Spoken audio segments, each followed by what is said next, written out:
During a hook match, I prefer to call it resisting to supination rather than pronation. It directly works against the opponent's cup. His cup is applying pressure that turns your entire arm upward, which is the most disadvantageous position ever as it denies you from getting access to a point of force application. Controlling the stability of the opponent's hand via pronation and supination limits their cup, as they cancel out each other. The most guaranteed approach to hook is by top rolling initially. Sure, you cannot supinate and pronate at the same time, or at the very least if you do both you are just cupping your wrist. But the nuance comes in that you are supinating with your arm, then moving your body in a way that puts enormous stress on your pronation. So as you are setting your hook in and then powering towards the pad with your torso, you need a ton of pronation to not be palm up in the movement. A guy like Todzilla loses his wrist more often than not, but he maintains finger containment and pronation at all costs, even though he usually starts with a supinating motion. If you can't pronate in a hook, then you are not strong enough to do so. As for pressing, it is a more defensive pronation than anything else. If someone attacks your pronation, you will feel it, and you will have to defend against it, or you will end up palm up and your press will be neutralized. The important strengths depend on your style and grip. You can counter top rolls with inside and outside movements.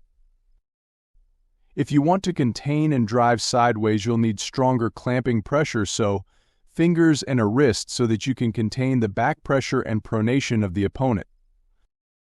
The risk is if you can't contain, then you'll get your wrist busted, and then the question is whether you can pull with a flopped wrist. If you want to be more protective of your hand, you rely on your own wrist rise and pronation. Doing that will usually lead to the straps. You are not supposed to pronate in a hook. The pronation is static. You keep your pronation engaged to not let the opponent turn your palm up. Pronation and cup takes time to develop. You feel helpless applying back pressure against club arm wrestlers because they've trained their wrist to a very high level to contain against this kind of technique. It's, however, exceptionally effective on non-arm wrestlers who don't train their wrist. We found that beginners who use side pressure from the start have difficulty applying back pressure effectively. They form bad technique habits which set them back for months or even years. Back pressure is easiest to master when you take side pressure out of the equation. Once you've developed a solid chain of back pressure, then adding side pressure will help a lot. Tons of the Eastern and Russian guys that actively supinate and rotate on the inner elbow more so than internally rotate the arm.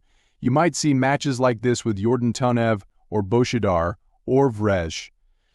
Or the guys that focus on internal rotation with cupping and chop like Matyushenko. I might be wrong here, but the main value I see in hook pronation is protecting your back pressure or adding in a bit of top roll, neither of which are essential in every match, but obviously good to have. As athletes scale in size, the bigger muscles in their arm-elbow flexion become disproportionately stronger than their hand, wrist, and finger flexion. That's why they can just hammer curl back and it's enough to take the other guy's wrist. There's also the factor of body tightness. To set a hook, you have to get your elbow and arm tight. Huge guys have trouble getting their arm close to their body enough. That's why you mostly see slimmer and more athletic guys like Morozov and Dizranov who can successfully set a hook. Denis once talked about it in an interview.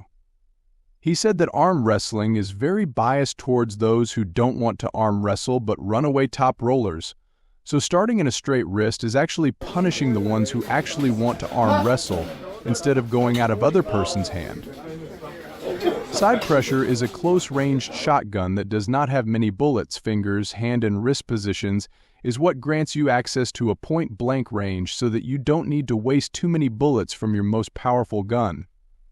Hand and wrist, generally speaking, also get tired after quite some time, whereas side pressure goes pretty quick, and once it's gone, it's gone, it's gone. You can't do much without it. Defensively speaking, it allows one to hold on and sit in a defensive hook position, and in terms of a top roll, it allows better access to your hand and wrist strength. The transition to a press from any position it can offer can also be sometimes wild. It's just goated.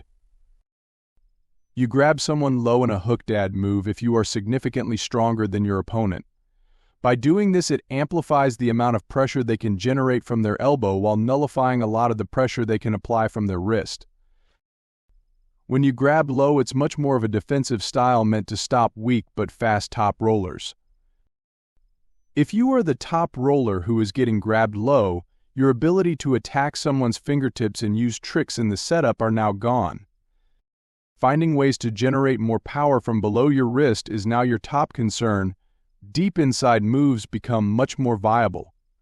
Trust that the pressure you can apply has become amplified if you decide to pull inside. This is a great move to do if you are a lot stronger than your opponent. There must be a pretty big gap in strength, though. At some point, Devon did his 50 micro reps for cupping, rising, and pronation. Not long ago, he said he did a single rep at 95% of his max for rising and pronation every 20 minutes or so.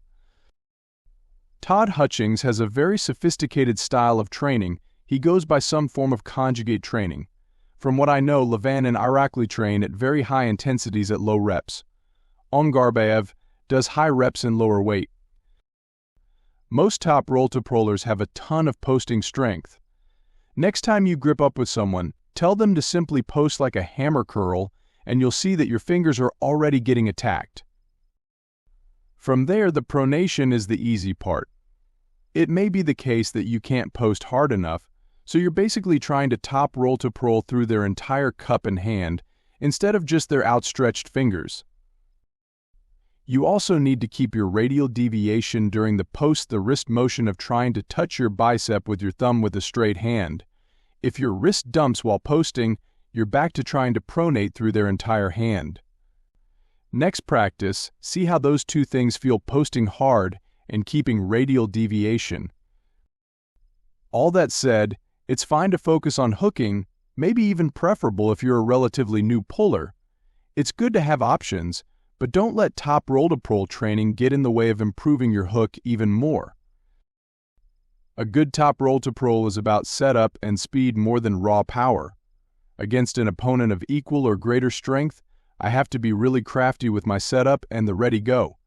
It's a hard hit of simultaneous back pressure and pronation while dropping my hips under the table. I make my hand big by forming a kind of a pinch grip around their thumb and creating an air pocket between our hands.